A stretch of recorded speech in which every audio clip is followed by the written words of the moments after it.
chapter 18, text 17. Please repeat after me. Yasya Yasya na ahankrito na hankrito Chapter 18, text 17. bhavo. Please repeat after me. Yes, yeah. There is some echo.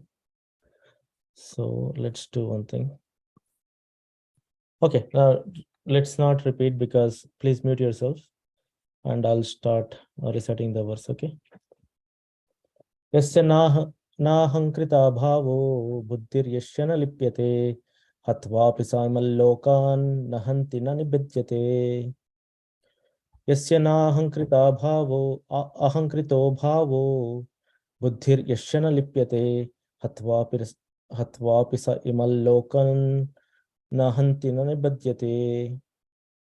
Yasya nahankrita bhavo buddhir yasya na lipyate hatva pisa imal lokan nahanti na nibadyate.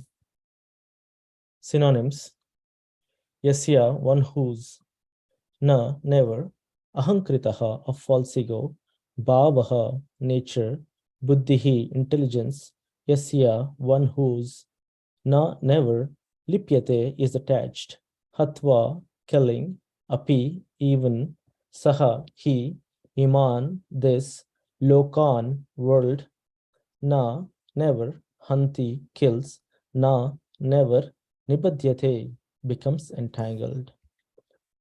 Translation and purport by Srila Prabhupada. History of Srila Prabhupada ki jai.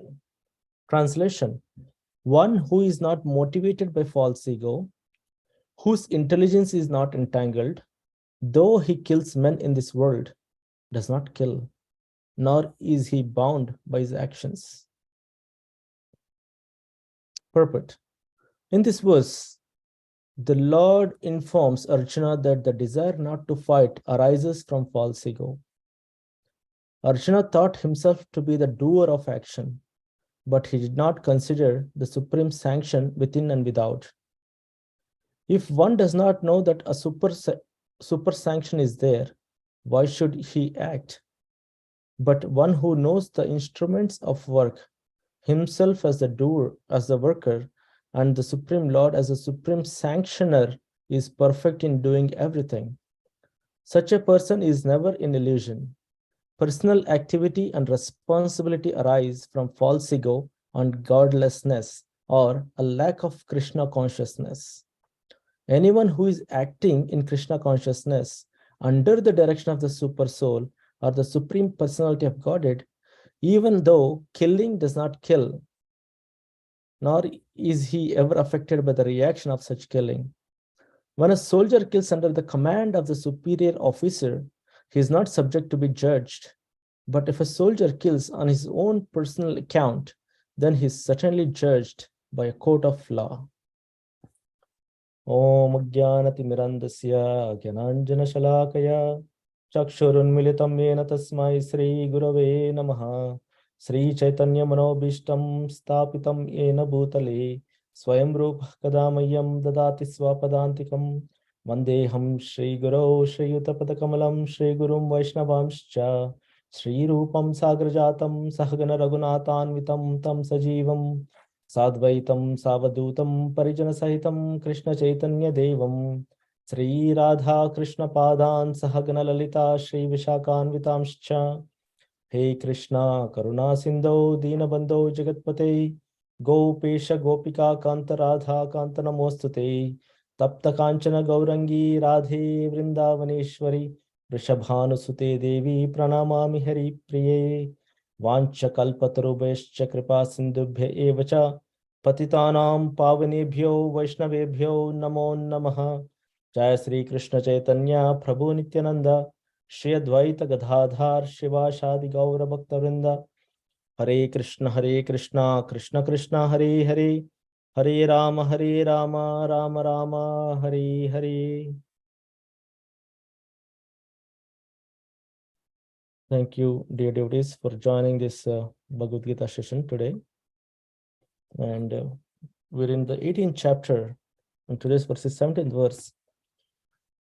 Lord is saying here, Yasya nahankrito bhavo, buddhir yasya na lipyate, hatvapi sa imal lokan na hanti na nibadyate.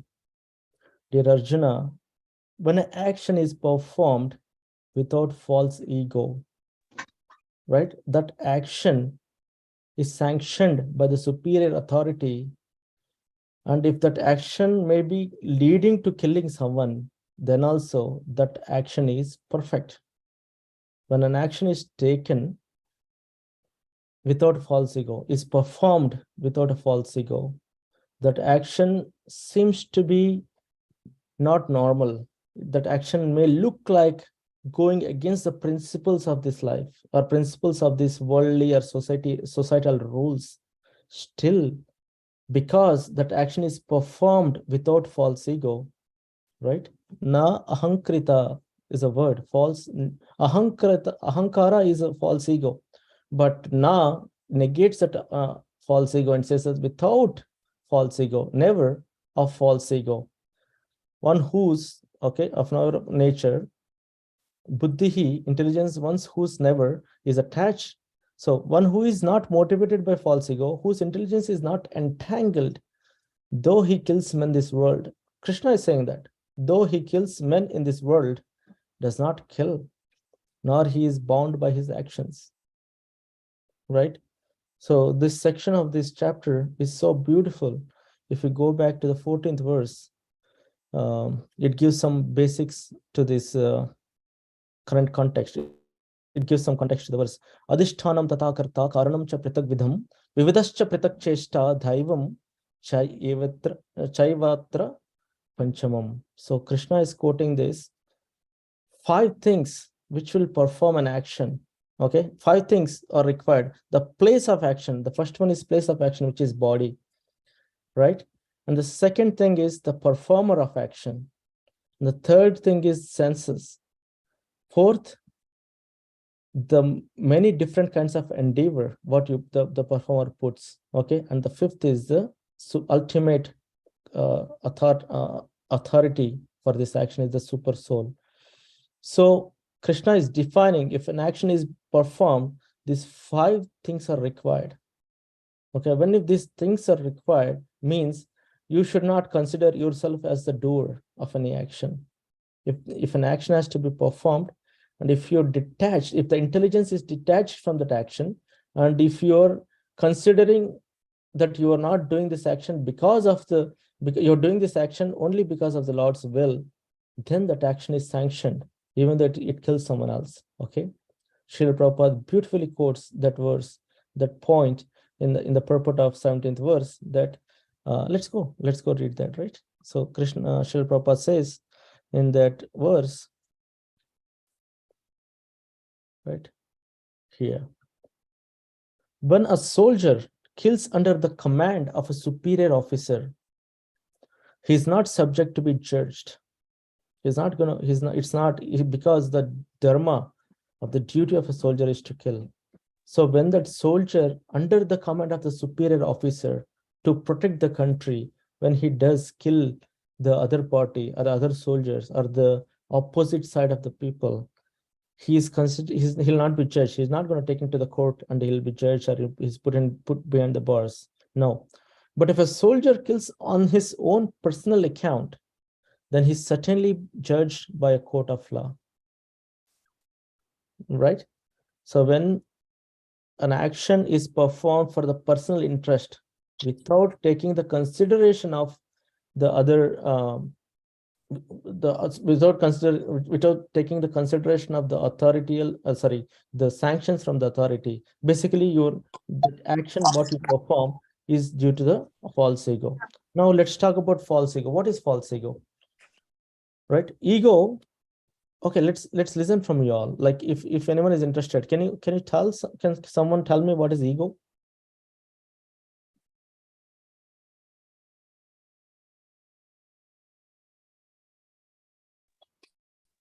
So which is pride?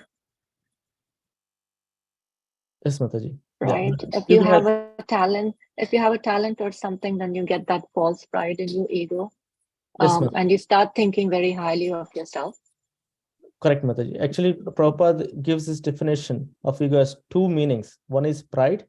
This is in Srimad Bhagavatam. I forgot the verse, but Prabhupada, in the purport, he explains that ego means there are two things. One is pride, which you get by with your talent. So that is one thing. But the second type of ego is like ego, which will define yourself as I, you put as I. Me So first. now, yeah, me first, or I is the ego, right? Now the point is like, then what is false ego? False ego in the context of philosophical thinking, ego or the ahankara means ego. Ego means I. Sorry, false ego means I. When you connect that to the body or the material position, so then that becomes false ego. You know what I mean? So adhishthanam, the 14th verse I was referring to, it says as adhishthanam, the body, right? The place of action, adhishthanam, or the body or the place of action. When the place of action is identified with I, right? That is called as false ego. So who is this I? What is this I? The I here is soul, right? When we have heard this example many times. If there is a if I give my childhood photo to you, right, and I'll like to an unknown person and ask him like, do you know who this person is? No one knows, because the body has transformed into multiple variations in different levels, right? With the height, with the hair, and now I'm getting gray hair. So all these things change, everything changes, everything changes. So that changes has been happened.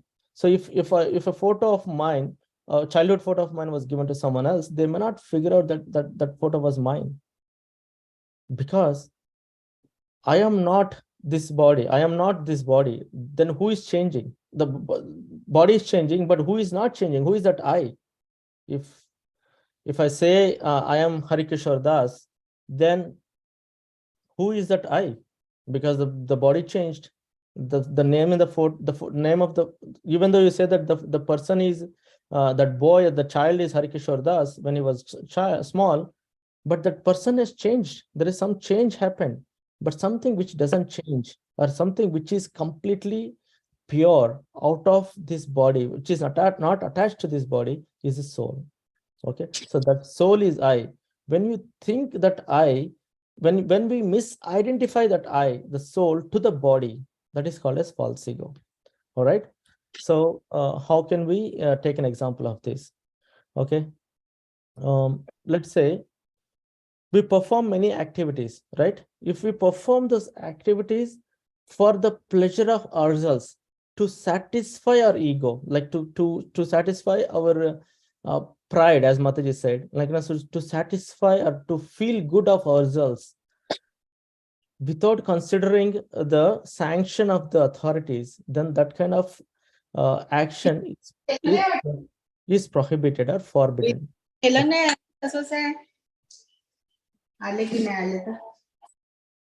Mataji, okay. All right. So so when the I is misidentified to this material body, then that is called as false ego. Okay. So as devotees, we have seen, and we do a lot of services to the deities, right, in the temple, many other places. But when that services are performed for the pleasure of ourselves, that's very subtle.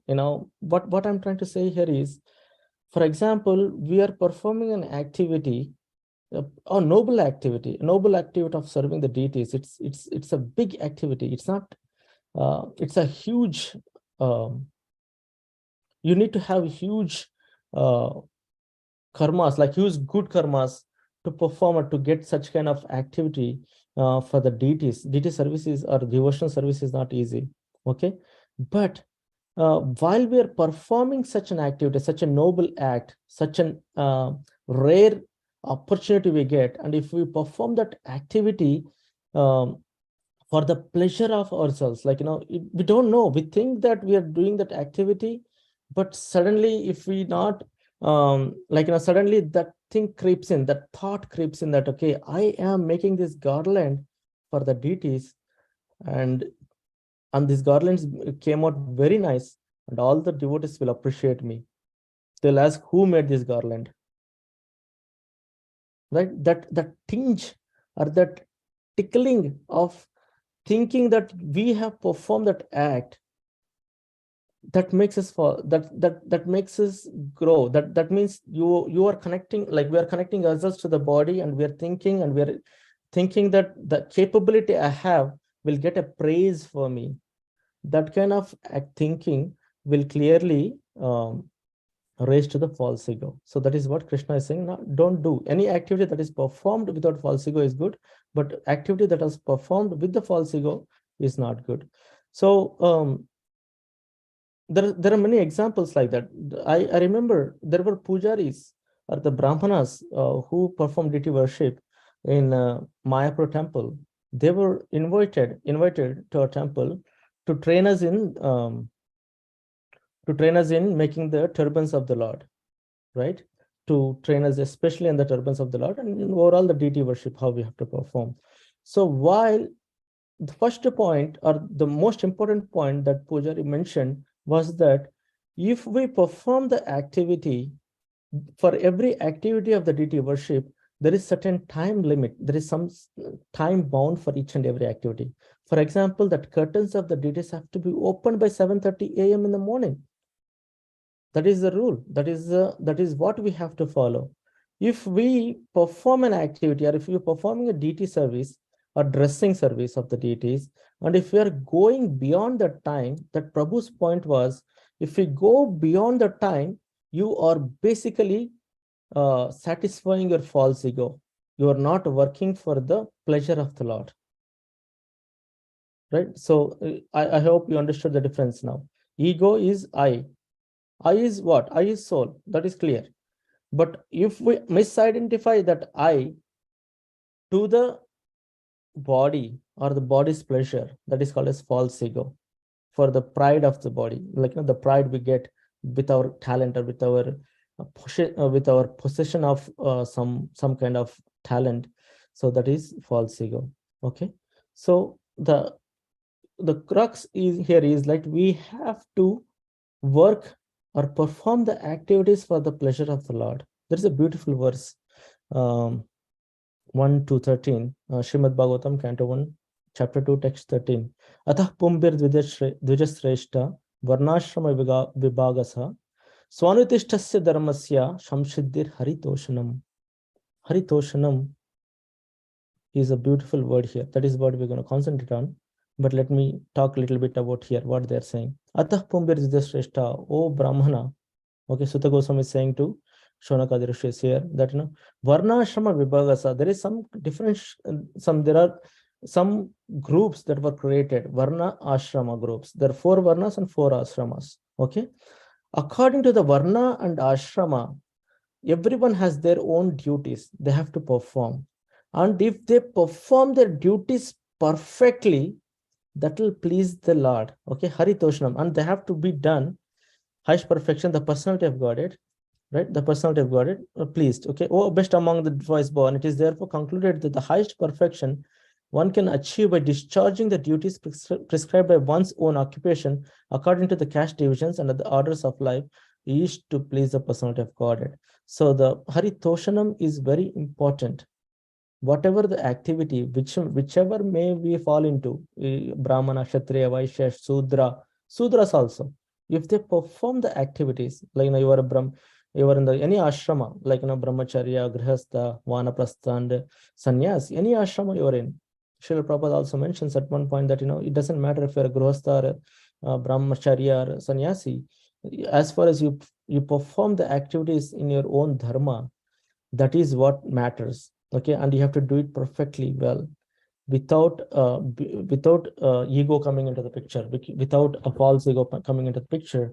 Then that kind of a service will please the Lord. That is the goal of our life. So going back to that Brahmanas, that Pujari's point, that if we go beyond the time allotted time, Let's say 7:30, the curtains have to open, then you have to open. Like 7:15, the Srila Prabhupada's Guru Puja should start in the morning. 7:15 it should start. And when 7:30 is the curtain time, we have to open that. When you go beyond that time, basically, oh, you're thinking or you're showing that you're making the deities look beautiful, but in reality, that is not the case. In reality, that Prabhu was mentioning that you are basically like at the core, somewhere in deep, you are trying to get appreciation for your work, and you're trying to do that act. So that's why that one example I was thinking. And if you go to the examples of scriptures or the stories or Puranas, when Karna was without weapons, his wheel got stuck um, on the ground, and he was trying to pick the wheel up. His charioteer Shalya was not helping him. Then when Karna was trying to pick his wheel, Lord Krishna said, Arjun, this is the moment. Just use your weapon and kill Arjun, Karna. So Arjuna, in reality, the ethics or the code of the war is you should not perform any activity. Like you should not fight with the other person, or you should not throw a weapon on the other opposite men when they don't have weapons to defend themselves. Okay, or when they don't have weapons to kill. So, but still, Krishna said that word that this is the moment you have to kill. You have to take an action. Arjuna did it. Does that mean Arjuna is sinful? No, he'll not get a sin because he is following the authority of the superior personality. Who is the superior personality? According to this verse, 14th, right? The super soul and the ultimately the super soul. Super soul guides you. Krishna himself was there. He was guiding them. The similar situation with Drishtadyumna killing Ashwatham, Dronacharya. Sorry, yeah. Before that, Krishna said, Bhima, go and kill that Ashwathama, which is an elephant, name of the elephant. Then Bhima killed that elephant, and Krishna asked Yudhishthir to go and pronounce and say in loud that Ashwathama has been killed. And Yudhishthir said it. That is a pure, in one sense, it is a pure lie, right? Dronacharya has been made to believe that his son is dead. But because that instruction came from the Lord, because that instruction came from the super soul, the supreme personality of Godhead, then there is nothing wrong. You are not acting. For any action to be performed, these are the 5 things which are required. That's what 1814 was already saying, that Adhishthanam, the body is required, Karta, the doer is required, Haranam, the instruments are required, and Pritagvidham. So, and like the 5 things, right? Various senses, performer, or the body, many different kinds of endeavor, like pranas and everything is required. Like, for lifting a water also, when you have to lift the hand, then the pranas act. So that is, various kinds of endeavor, and ultimately the super soul.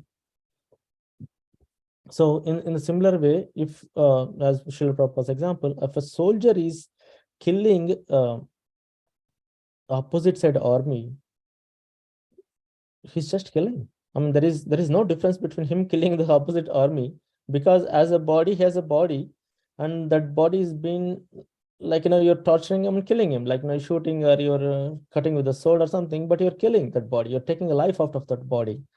Similarly, if the same person comes back to home or hometown, and he kills his neighbor because he was enraged with the neighbor's activities, so that doesn't mean that he didn't have a sanction at that point of time. It's a very good example. Srila Prabhupada is very intelligent to give such nice examples. Like, this really connects us, right?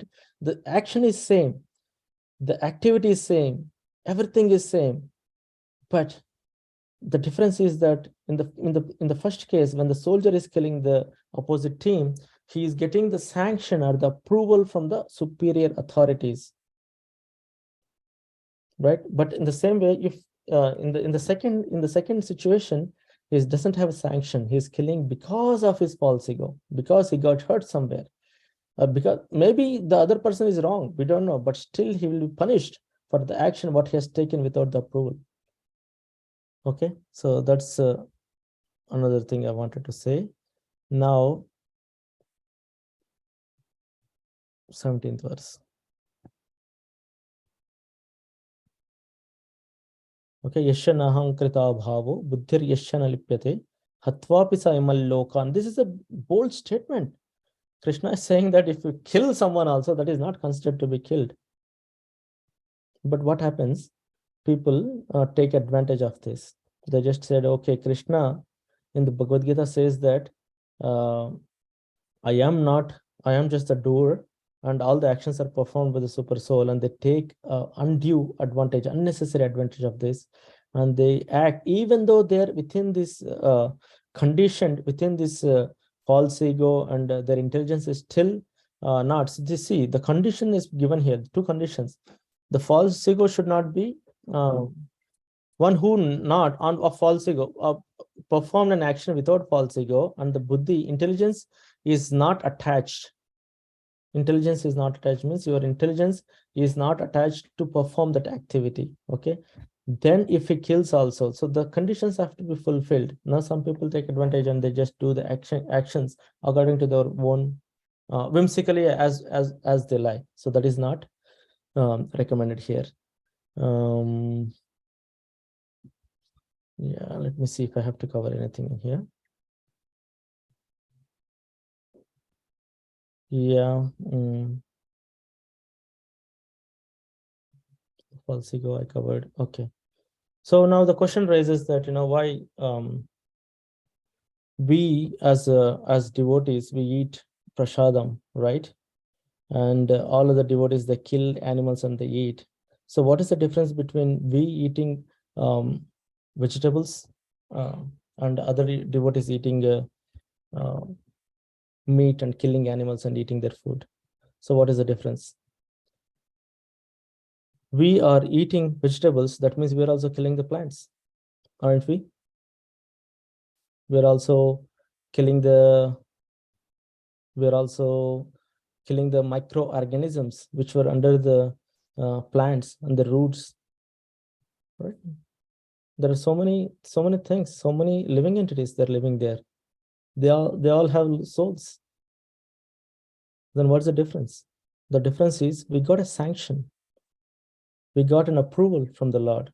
Krishna says that patram pushpam phalam toyam, right? Who knows that verse? Patram pushpam phalam toyam yome bhakta prayachati tadaham bhaktya pratam ashname pratatmanaha. If one offers with love and devotion a flower, a leaf, a fruit, or a little bit of water, I'll accept it.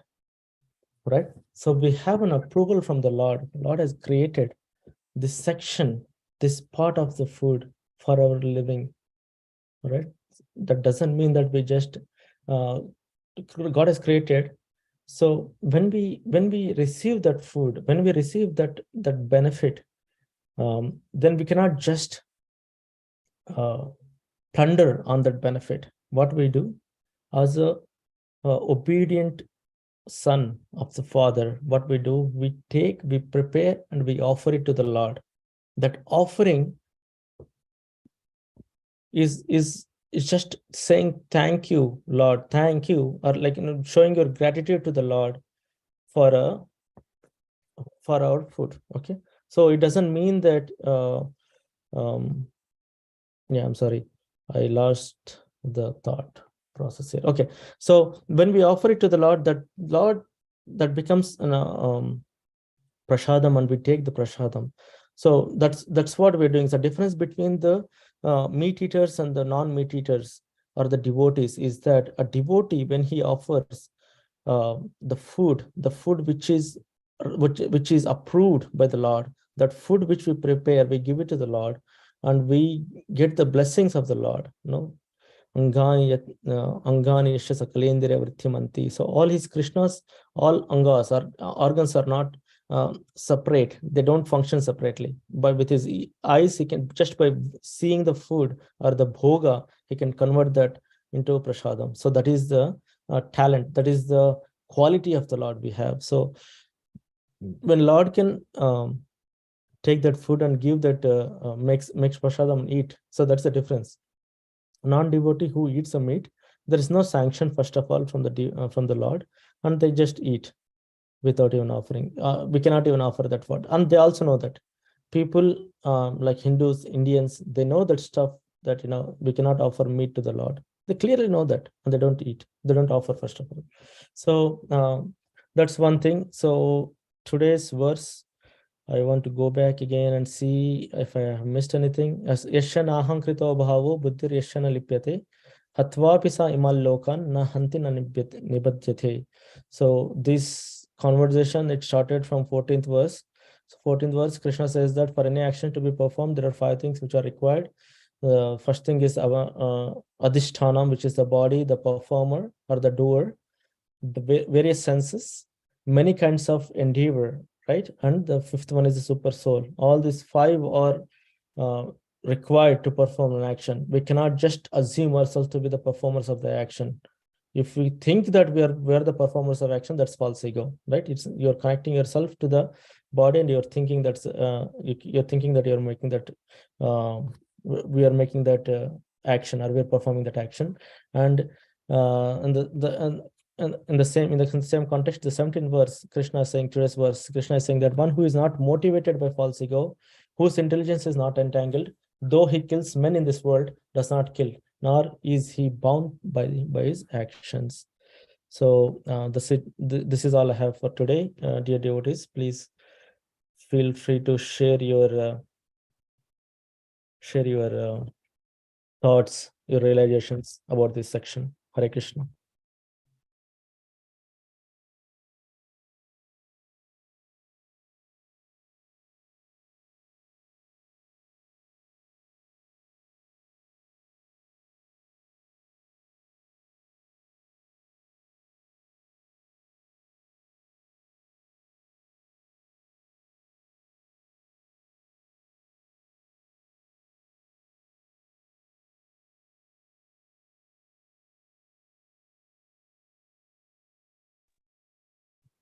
Any thoughts?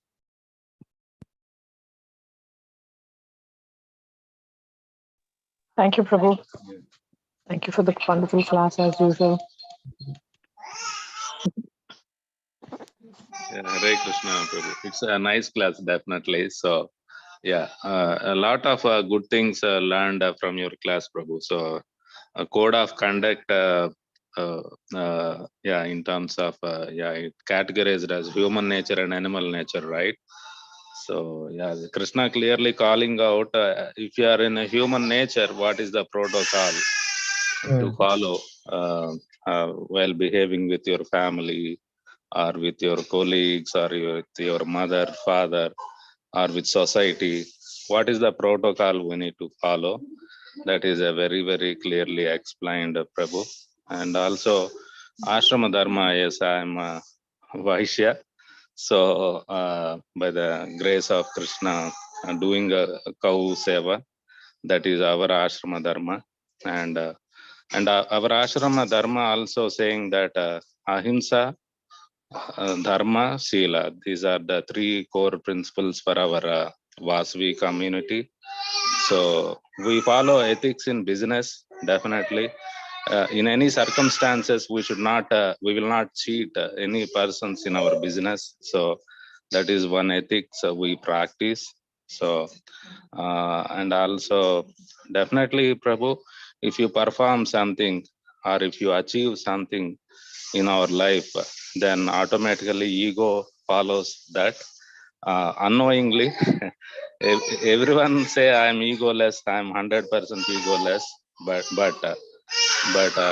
when you interact with the different people, they will share their opinion. Then you will realize, or when you read Bhagavad Gita, then you will know, okay, I behaved with the ego kind of thing. So Yeah, just I would like to add these couple of points, Prabhu, as a reflection after listening your session.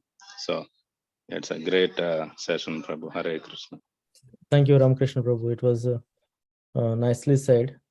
But eventually, Srila Prabhupada also mentioned at one point that, in Kali Yuga, there is nothing called as Varnas. This Kshatriyas and everyone is a Sudra in Kali Yuga, because of the nature of the quality of the time which we're going through. Even though, like, I have very good friends, they're Brahmanas by birth, but they smoke and they drink liquor.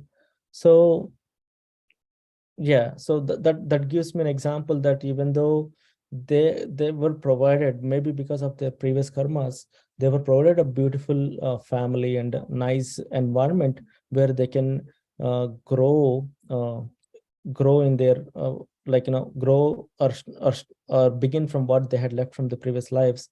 Even the opportunities were provided, they still fall prey to this Kali Yuga, the time which we're going through.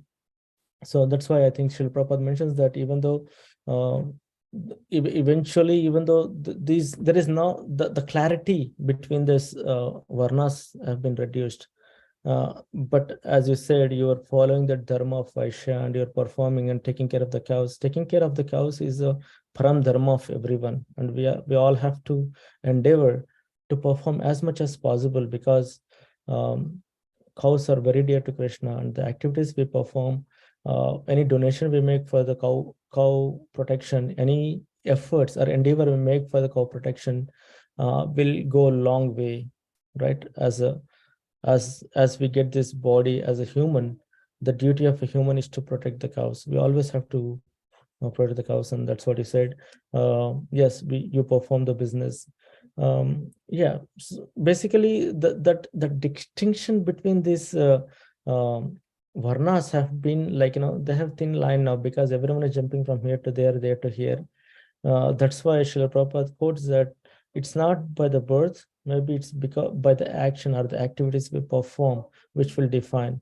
So if we are chanting mantras and yeah. So yeah, well put, Prabhuji. Thank you for that. Yeah, I agreed, Prabhu, 100%. There is nothing to talk. Whatever I think you said. So yes, I also believe that by seeing examples you given, I also agreed 100%. So yeah, you were not by birth or by caste, you were not Brahmin. By the activity you do, Activities. Yeah. actions. Yeah. So by action only we can define, yes, you are Brahmana, you are a Shudra, like that, not by community. Definitely, I 100% agree. So yeah, definitely it's a kind of brainstorming and understanding our knowledge levels with the different levels of knowledge people on the call. Definitely, it's a learning for me, Prabhu. Apologies if any wrong statements given. So No apologies, Prabhuji. Thank you for sharing your realization. I'm very happy that you opened up here and shared what you do, and it's important to share yes, what you feel. yeah. There is nothing wrong, there is nothing right. We're just me too, I'm learning, so we're all learning, in the process of learning here, following Srila Prabhupada's footsteps, like following Yeah. Srila Prabhupada a little bit here and there. Yeah. Yeah, and Thank that you, it Prabhuji. also takes a couple of lives also, Prabhu. I don't know. By studying Gita, all the principles, one life is not enough to practice to be perfect. So we do a lot of mistakes in this life. Maybe as Swami Vivekananda said, you will continue in the next life also with the same principles. So we don't know. We try our level best to implement. So, yeah. Hare Krishna. Prabhu. Hare Krishna, Prabhuji. Thank you. Hare Krishna, Prabhu. Please accept my humble obeisance, all glories to Srila Prabhupada. Hare Krishna, Amritananda Prabhu. Thank you, Prabhu, for a very nice class. I have some observations and I would like some clarification, please. Sure. Now, we have these Varnashram, and it's a system of how one can gradually elevate his consciousness through a lifetime based on his occupation, both the social order and the spiritual progress. Now, we also, in the previous verses, we've learned that there are certain duties, prescribed duties that no matter, you should never give up. Charity, austerity, tapa, all that. Now, the final instruction or the summum bonum of Bhagavad Gita says that sarva dharman parityaja, and dharma has many meanings, right? It is your duty. Dharma is also the essence of a particular thing. So Krishna says, give up all that and just surrender unto me. Right, Guruji. So this may seem to be a little contradictory, the final instruction of give up everything. And then earlier it is, you must not give up these things.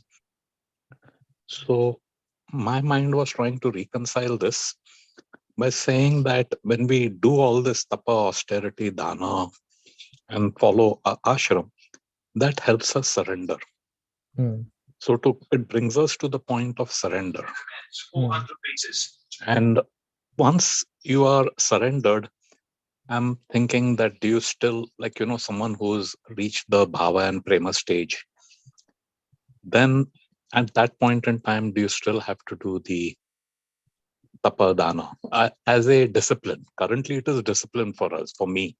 It doesn't come spontaneous. It's a discipline.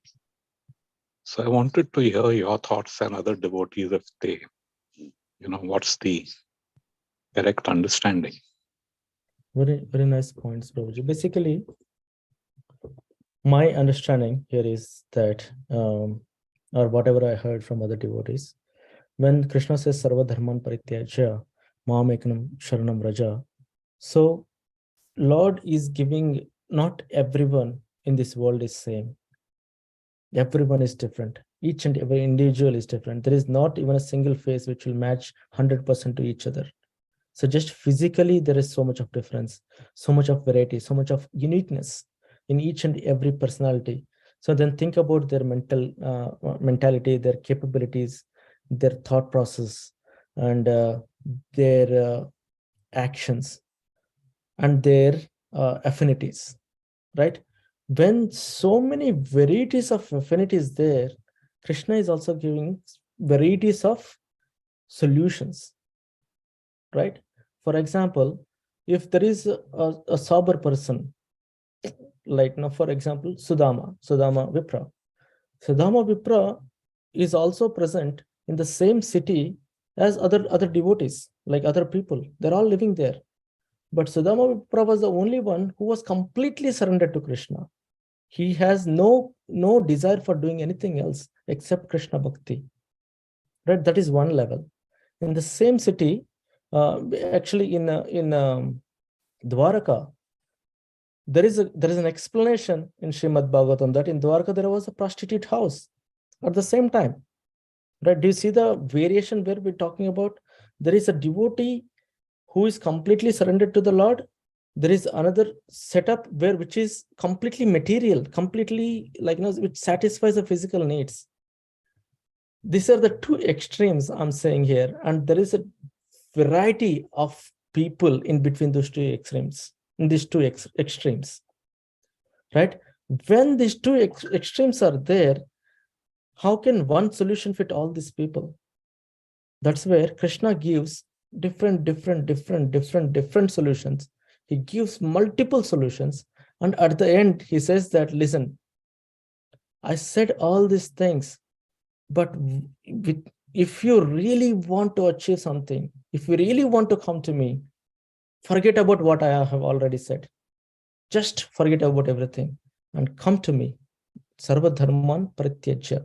Forget about all the dharmas, all the activities. This is the ultimate. That is the summum bonum of whole Bhagavad Gita. I have given all this knowledge, Gnana Yoga, Karma Yoga, whatever, all this knowledge, all these rules, regulations, I have explained it to you. But the moment you surrender everything to me, that means you are out of all these things. Okay, that's one way of looking at it. Okay, second way of looking at it, Krishna is saying that when you are surrendered completely to me, that means all the actions, whatever you perform, that actions are performed for the pleasure of me, Haritoshanam, for the pleasure of Krishna. Let's say if I am performing an yajna, and yajna is performed for the benefit of the Lord, for pleasing the Lord, for satisfying the Lord. You're performing a bhoga, or you're preparing some food. While preparing that food, if you think that you're making that food for the pleasure of my taste and my tongue and my body, then that is not surrender, right? You perform some activity and give that to me, and if I am pleased, he's not asking you, like, give that to me. Surrender means he's not asking you to be hungry. He's saying that you surrender to me, meaning you perform action, like, you're offering a bhoga, give that bhoga to me and eat later. And you also eat food. That's the dharma of a devotee, or dharma of a grihastha is to collect money and to give to use that money for the preparation of the food, or to take care of the other living entities around you, not only to the Lord, but other living entities also the part of this Lord himself. So take care of them, give them the food. And a real surrender means I'm trying to I forgot the Sharanagati. Yeah, Sharanagati is a Sanskrit word. So Sharanagati means you have surrendered yourself to the Lord, but the actions you are performing are for the pleasure of the Lord. That is another way of looking at Prabhuji. Does it make sense? Yes, Prabhu. Very nice. Different strokes for different folks. Yeah, very nice. Yeah, that's different strokes for different folks. Yeah. Thanks, Prabhu.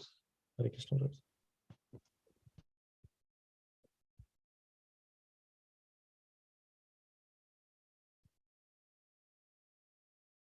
Any other points?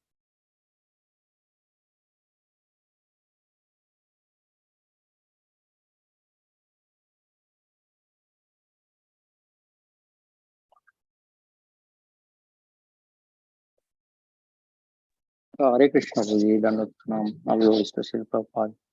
Hare Krishna. Thank you, Prabhuji. A nice lecture. I just wondering. So we have, soul and super soul, right? So there is analogy where the branch of a tree, there are two birds, right? So super soul is always observing what normal soul is doing, right? So in this context, I think you also mentioned about I. I is basically, Soul. the soul. But isn't it I comes into picture only when it is associated with the body?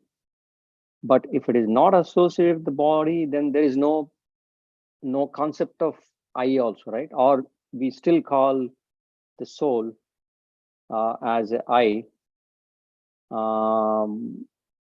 So I just trying to understand, Prabhuji. So, and also, where is this I in relation to the super soul? This ego and all, right? Yes, Prabhuji. So can you clarify, Prabhuji, Sure. whether I is just the soul, or Yes. is only when it is associated with the body it becomes I? It's a nice point. Nice thought you put into this, Prabhuji. I, as Krishna says, right? Krishna himself is a supreme personality of Godhead. He is absolute truth. There is nothing beyond him, right? Everyone is a part of Krishna. But now, Krishna has multiple energies. Out of them, on the high level, if you say it, there are three types of energies: internal energy, external energy, and marginal energy. Okay. So internal energy, we know Srimati Radharani and the forms of Radharani, Hladini Shakti. Okay. External energy is Maya Devi and other Maya Devi, especially, right? The Maya is energy, and the marginal energy means that energy which constitutes of all these souls. Okay, that energy which are part of the Lord, like an ocean, right? They're part of the Lord himself.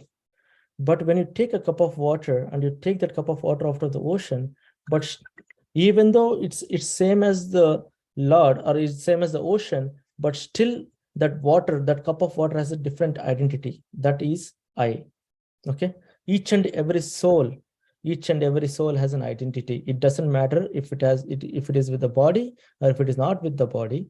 The identity of that soul is I. That is always there, and it is good. That is ego. Right? I is ego, and it is always good. If you're just limiting that I to the soul, if we connect that I to soul, that is good. That is, each and every individual soul is I for themselves. Okay. But when that I or that soul is attached to this body, then that becomes a false ego, because I is not the body. I is the soul. Does it make sense, Prabhuji?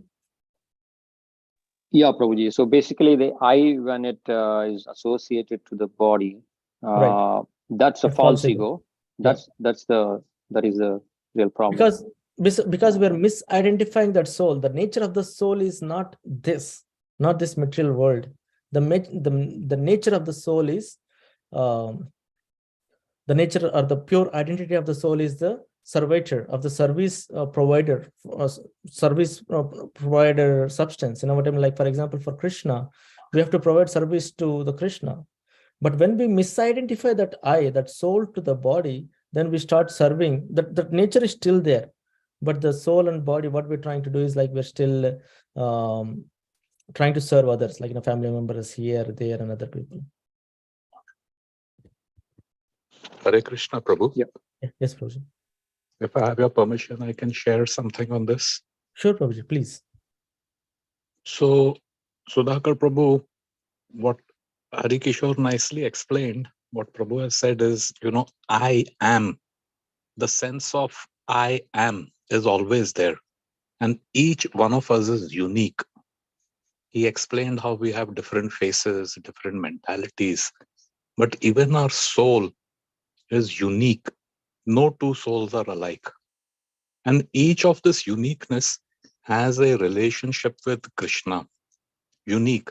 Of course, there are these 5 categories, of conjugal love, the highest, parental, friendship, servitor, and neutrality. But even in each of these broad categories, there are several. Each of one has a special relation. So that sense of I am means to be, to exist. And the soul, Bhagavad Gita says, correct? Chapter 2, never can be cut, never can be dried. It's always existing. So that sense of identity is called the ego. It's the pure ego. And the pure ego, or the proper understanding of I am, is explained in Chaitanya Charitamrit, where Prabhu mentioned Jivera Swarup Hoy. The Swarup of a soul is eternal servitor, always serving, always serving. Now, in a material condition, this is the natural condition. So whether we serve as a servant or as a parent doesn't matter. We're always serving Krishna. Now, in material, what happens now, Prabhu? We come here wanting to be the Lord rather than being the servant. So it's a disconnect of who we really are. So when we become this Lord, we want to be the master. Instead of being servitor, we want to be served. In such a situation, the soul, in that illusion, starts identifying with this external body. And then whatever are the extensions of this external, my wife, my car, my this, my country, my religion, blah, blah, blah. So that is the false ego. So the ego remains, whether it is true or false, it can never be destroyed. And we have to be careful in the sense that the Mayavadi philosophy talks also about the eternality of the soul, Sat Chitananda. That also is explained in the Mayavad philosophy. But what they say is that this covering, they give the analogy of a pot. There is air in the pot and there is air outside the pot. So this pot is compared to our body. And when this pot cracks and breaks, the air inside merges with the air outside. So similarly, their understanding, which is very limited up to the Brahman stage, is that, we are part of the Brahman, and after death, we go and merge into the Brahman. So that is an incomplete understanding. The correct understanding is the identity, who I am. And even in a physical body, we can be purified of our false ego through the practice of sadhana. And there are many devotees who have attained that. They are in the body, but they don't identify with the body. And the body, they use it just as an instrument of service to Krishna. Hare Krishna. Very nice explanation. Yeah, thank you, Prabhuji. Yeah, thank you very much. Very nice. Yeah. Simeshwar Prabhu, I have to take another call, so I will drop the call. You can continue the conversation, and Simeshwar Prabhu and Amritananda Prabhu will give more guidance. Hare Krishna. Is that okay, Simeshwar Prabhu?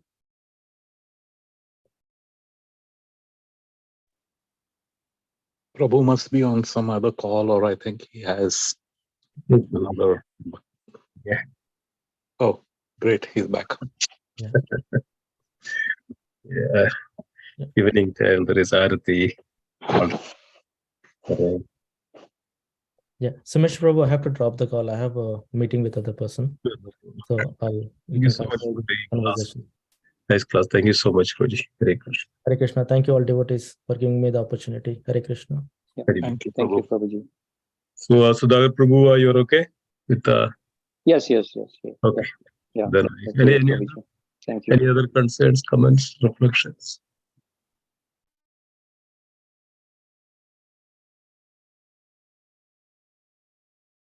Okay, if nothing else, then let's conclude today's session. Thank you so much, dear devotees, for joining today. Tomorrow is Ekadashi, and don't forget, and fast from grains and meats minimally. And we have a class tomorrow as well. And 17 is 18 this Shivaratri, Saturday. So we'll also meditate on the pastimes of Lord Shiva, because of Lord Shiva is also one of the greatest Vaishnava. Vaishnavanam Yada Shambhu, the Lord Shiva. So it's a great principle. The Shiva Tattva is a great principle. It's all in relationship with the Supreme Lord. Some people have this misconceptions of Lord Shiva and other things. So we should understand all this through the scriptures, Bhagavatam and Bhagavad Gita and our great scriptures, Chaitanya Charitamrita, how the Acharyas, these are all realized knowledge. Exactly like when Prabhuji mentioned about this soul and the super soul. Yes, this reveals this truth. This reveals this the transcendental truth and relationship between the soul and the super soul, Atma and the Paramatma.